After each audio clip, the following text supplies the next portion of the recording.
इसी प्रकार अन्य प्रसंगों को श्रवण करने के लिए महाराज श्री के एकमात्र अधिकृत ऑफिशियल यूट्यूब चैनल को सब्सक्राइब करके बेल आइकन को अवश्य दबा दें। कई लोगों को सजने में 4 घंटे लगता है, कई लोग 4 मिनट में सज जाते हैं। और विचार करिएगा, सजने वाले को स्वयं वो नहीं दिखता, जो सजता है उसका चेहरा उसको शीशे में तो दिखता है, खुद को उसका चेहरा नहीं दिखता है, फिर भी घंटों लोग जुटे रहते हैं। क्यों? सामने वाले को अच्छे लगे, चाहे जैसे लोगों, इससे क्या होना। लेकिन एक बात बड़ी अद्भुत है, अच्छा लगना चाहिए। बहुत अच्छा तो ये हो कि जो सुंदर दिखना चाहता है उसके कर्म भी वैसे हो जैसा वो दिखना चाहता है, और अच्छी बात। सौंदर्य सहज हो और सुख बढ़ा देता है। देखिए, देवता लोग सज रहे हैं, बाबा बैठे हैं। गणों ने कहा जब 4 बजा, बाबा हम लोग भी कुछ सजावट कर लें। बाबा बोले कर लो। पूज्यपाद गोस्वामी जी ने बड़ी सुंदर पंक्तियां लिखी। याज्ञवल्क्य बाबा सुनाते हैं, यह कथा कागभूषुंडी जी ने न सुनाई।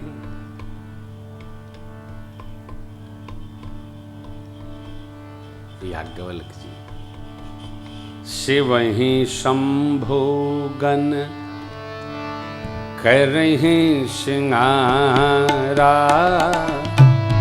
जटा मुकुट अहि मोरु समारा। शिव ही शंभो करहि सिंगारा, जटा मुकुट अहि मोरु कुंडल कंकन पहिरे ब्याला, तन विभूति पट के हरि छाला। कुंडल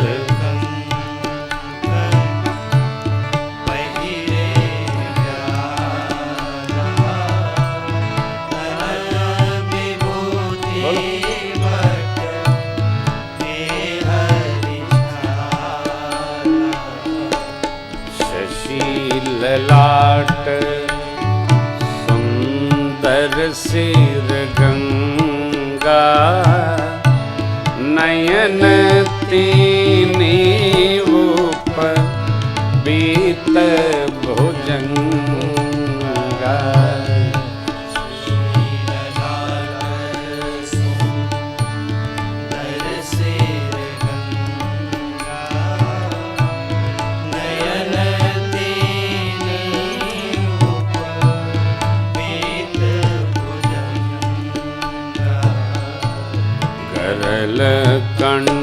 कंठबूर नरसिर माला, अशिव वेश शिव धाम कृपा।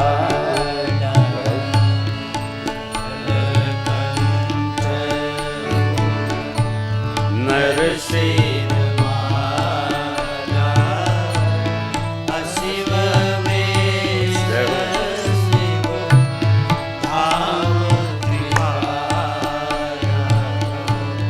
कर त्रिशूल अरु डमरू बिराजा, कर त्रिशूल अरु डमरू बिराजा, चले बसह चढ़ी बाजहि बाजा, चले बसह चढ़ी बाजहि देखी शिवहि सुर प्रिय मुस्काहि बरलायक दुलहिन जगनाहि देखी शिवहि प्रिय मुस्काहि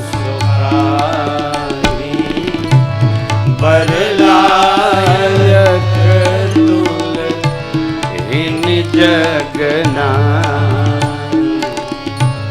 शिवहि शंभो।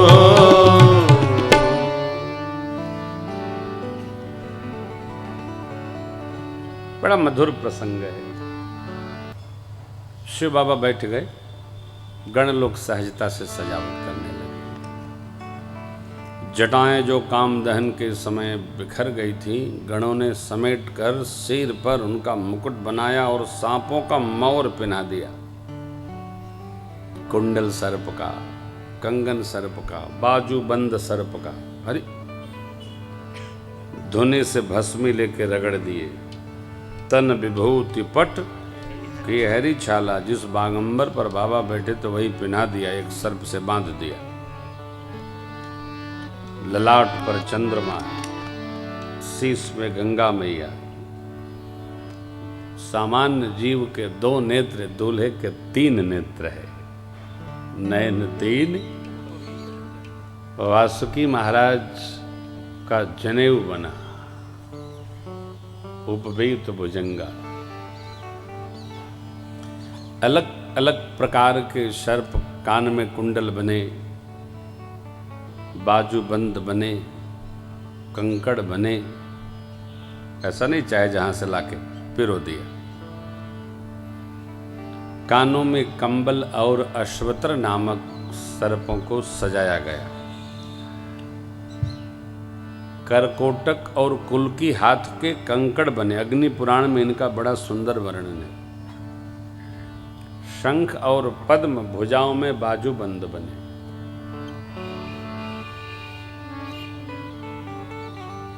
आप जानते हैं, समुद्र मंथन के समय विष निकला, भगवान शिव से सबने प्रार्थना किया तो शिव जी ने कंठ में विष धारण कर लिया। वेश तो अकल्याण करने वाला दिखता है, परंतु कल्याण के घर हैं बाबा। एक हाथ में डमरू, दूसरे में त्रिशूल, कर त्रिशूल अरु डमरू बिराजा। नंदी पर चढ़ करके बाबा चले, वाद्य बजने लगा। कहाँ? कैलाश में। देवलोक में भी वाद्य बज रहा है। दूल्हा सरकार चल पड़े। अलबेला दूल्हा। ये क्या है? शिव जी का सहज स्वरूप है। जीवन में सहजता बड़ी श्रेष्ठ भक्ति है। जैसे हैं वैसे, एकदम सहज। देवताओं की देवियां देखती हैं तो मुस्कुरा कर कहती हैं, इस दूल्हे को दुल्हन कौन मिलेगी। भगवान विष्णु, भगवान ब्रह्मा अपने अपने वाहन पर चढ़कर चले। देव समाज अद्भुत है, क्योंकि सारे दिग्पाल लोग साथ में थे। बारात दूल्हे के अनुसार नहीं है। इस पर भगवान विष्णु ने सब दिग्पालों को बुलाकर कहा कि अपने अपने समाज के साथ आगे बढ़ो तो दूल्हे का समाज तो उपस्थित हो। भगवान शिव मुस्कुराए। क्यों? विष्णु भगवान के विनोद पर।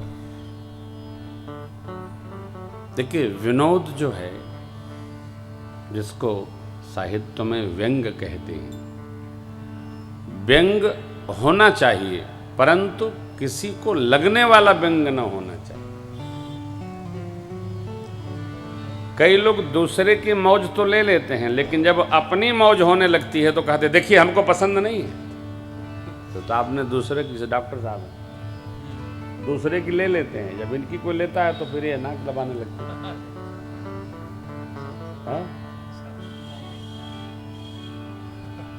कई लोग होते हैं, विवेक जी भी सूची में आते हैं, अब इनका नंबर आता है तो ये कहते देखिए हमको पसंद नहीं है। अरे क्यों नहीं पसंद है, पसंद करिए। तो जो अपनी न लेने दे उसको दूसरे की मौज लेने का हक नहीं है। अरे विनोद भाव में रहना चाहिए। बहुत गंभीर रह लिया, गंभीर होना चाहिए। ऐसा न कि गंभीरता समाप्त ही हो जाए जीवन में, परंतु इतना भी गंभीर न रहे कि दूसरे को तनाव हो जाए। मेरे बाबा का कैसा सहज भाव है, सबकी सुनते हैं, मुस्कुरा रहे हैं। मन ही मन महे समुसुका हरि के विंध्य बचन नहीं जा। बाबा मुस्कुराकर कहते हैं भगवान के व्यंग वचन देखिए इस अवसर पर भी नहीं जा रहे हैं, अर्थात विनोद में रहना चाहिए।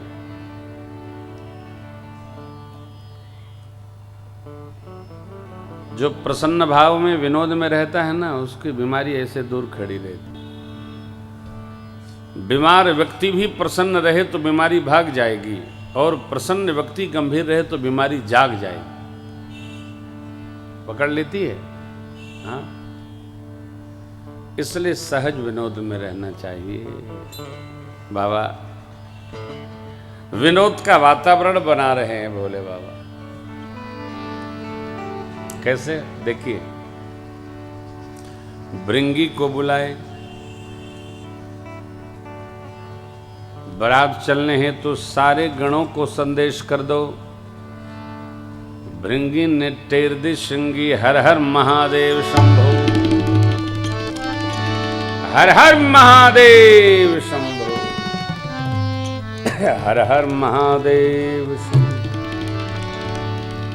अरे इतना कहना था हो, हर हर महादेव कहना था कि बाबा के सारे गण जहां जहां थे सब दौड़ पड़े, हवा की भांति आ गए। कैसे आए? स्वामी ने स्मरण किया। शिव अनुशासन सुन सब आए, जय शिव शंकर जय भोला, प्रभु पद जल शीस तिन नाये। जय शिव शंकर जय भोला, नाना वाहन नाना वेशा, जय शिव शंकर जय भोला, बाबा से शिव समाज निज देखा। जय शिव शंकर जय भोला, बहु मुखहीन विपुल मुख काहू, जय शिव शंकर जय भोला, बिनु पद कर को बहु पद बाहू। जय शिव शंकर जय भोला, नयन को नयन बिहीना, जय शिव शंकर जय भोला, विपुल नयन को नयन बिहीना। जय शिव शंकर जय भोला, हृष्ट पुष्ट को अति तन खीना। जय शिव शंकर जय भोला, हृष्ट पुष्ट को अति तन खीना। जय शिव शंकर जय भोला, हृष्ट पुष्ट को अति तन खीना। जय शिव थोड़ा। शंकर जय भोला। शिव जी का अनुशासन, अनुशासन माने स्वतः प्रेरणा सुनकर सारे गण लोग उपस्थित हो गए। को मुखहीन, किसी के बहुमुख, कोई पदहीन, किसी के पदय पद, हस्तहीन, हाथे हाथ, आंखहीन, आंखें आंख। अरे राम राम, कैसे विकट आए।